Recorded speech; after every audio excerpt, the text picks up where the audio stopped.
Hello there, it's me again. You see, I'm not in the usual place. I'm in a place quite unusual. I'm inside a car. I'm not home today, so this video will be pretty different. And I wanna just do my MDJ. So I'm here and I just want to talk with you guys. Today's video, I do not want to talk about something specific.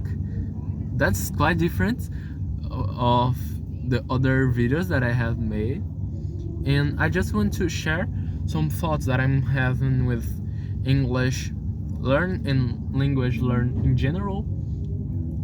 It's having some movement right here, but I just want to share with you guys and about some things. You see, I want first to talk about to speak or not to speak series that I create recently here, and I think that you guys probably saw it, and I'm trying to recite the Hamlet monologue in English all by my mind, know the poem in such a way that I could recite without reading, and that's my goal, and I'm trying to use it to improve my speaking skills and get better intonation, get a better pronunciation, get a better accent type of thing, and improve my speaking in general. I think that could be helpful because I will be able to understand this poem. This poem is quite hard because it was written by Shakespeare, and I will be able to understand it. I will be able to recite it, and by that I shall be able to really improve my speaking. So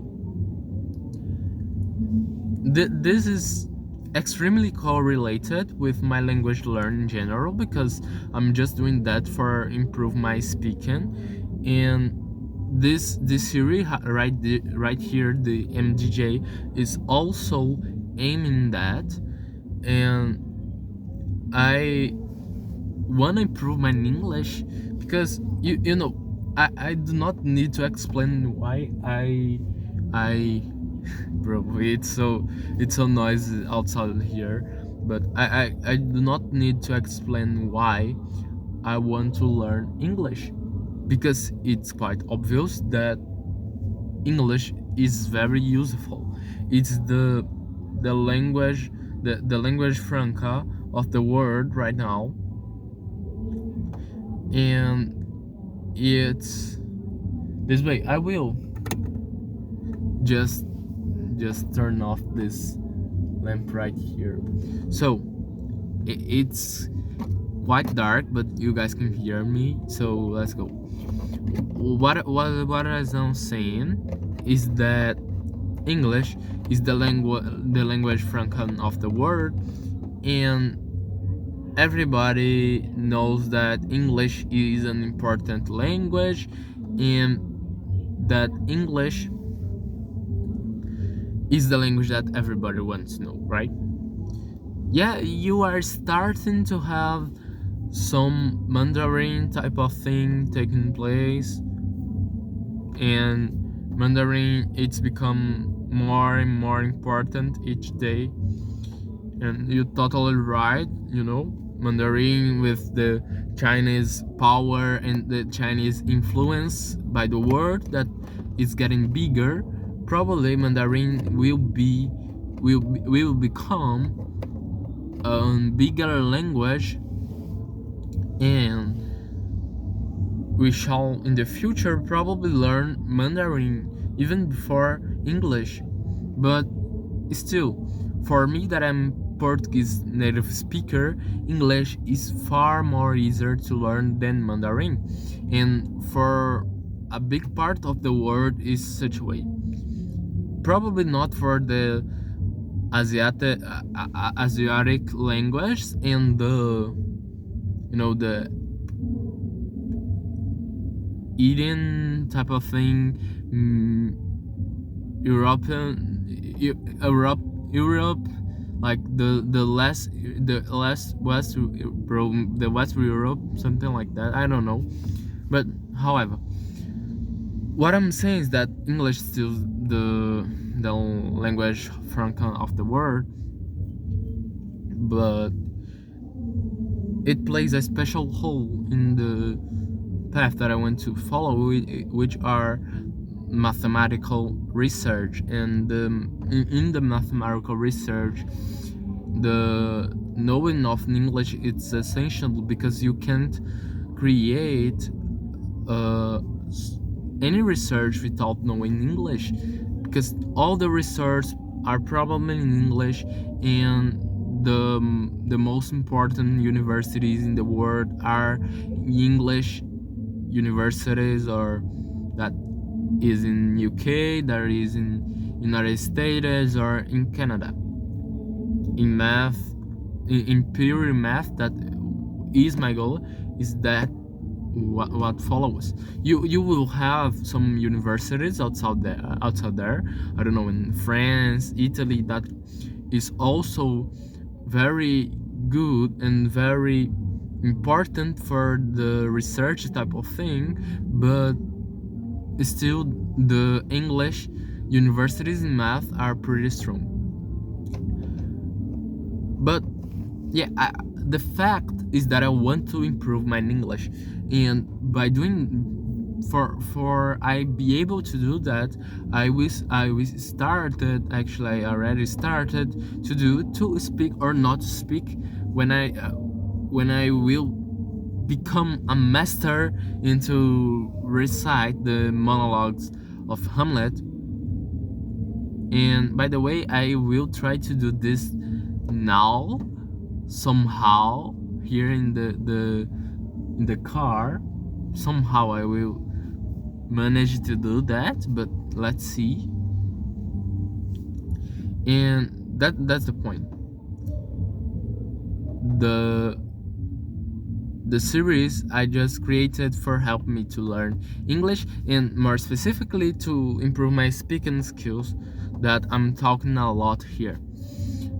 Besides that, I also talked with you guys that I want to learn French, and you probably are asking to yourself, or you may ask to me, how your French studies are going, and I will say to you that they are not going well. I'm not studying French properly, because I'm trying to put my focus on English, and besides that, I'm trying to focus on a lot of things. Also, I'm not having a lot of time to do what I need to do, and French is one of those things. But as soon as my life gets more organized, I will try to study a bit of French here and there, and I want to start to consume content, but it's hard to find good content in French in the internet. I know that there is a lot, but I could not find a content that I had identified with yet. So, and another thing, I wanna watch content in a systematically way. So probably you guys know the Dream in Spanish type of thing, that is the platform where they talk about Spanish, and they make the separation between super beginner, intermediate level, and advanced one. And if you don't know nothing about Spanish, you start in the super beginner level, and you are changing bit by a little bit by each video. You are getting knowledge, and you reach the advanced level eventually. I wanna something similar to French, because I wanna just watch content in French that I can understand a bit, because if I can't understand the content, I will be bored by it and I will not watch, because I have to understand at least a little bit of the content so I could enjoy a little bit. And I want to watch systematically, and I want a program for it. Yes, indeed, the Dream in French is getting released soon, and that is a thing that I'm waiting for. I'm waiting. I'm really excited for it, and I'm waiting for it. I'm really waiting for it. But when they didn't publish yet, meanwhile they didn't publish, I still by here neglecting my French, and yeah, I should learn it first. But I'm asking for myself another thing: should I learn Spanish first before French, or should I learn French before Spanish? And I will say that I wanna learn French before Spanish, but I don't know, because Spanish is much more easier to me that I'm Portuguese speaker, and French is such a difficult language for me that is not as easy that as Spanish, even though it's not as hard than Russian, and is very far of a Mandarin or Arabic type of thing. French is not that easy language, but it's not that difficult language though. And yeah, that's it. I'm trying to organize my life so I could be able to start studying English and French. I wanna master my English in such a level that I become C2 in the CEFR terms, and I able to really communicate myself with a proper knowledge and with a solid type of content. I still committing some mistakes here and there in my speaking. Here in the MDJ series, you can see that sometimes I make some mistakes, even though my speaking is getting more smooth, and I'm able to communicate myself in a more clear way. Even though this is true, I still kind of stuck with some things, but little by little we are getting better. So I hope that I reach C2 eventually. I hope that I can start learn French properly, and I hope that I could recite the monologue, the Ramet monologue, to be or not to be entirely by my head, and do not need to like laying down in a right hand thing. And it's that I want to talk with you guys here. It's a pretty, as I said, it's a pretty unusual place. I'm recording inside a car, and it's really dark right here. The camera is getting really bad footages, but it's that we have today. So see you guys soon, and bye.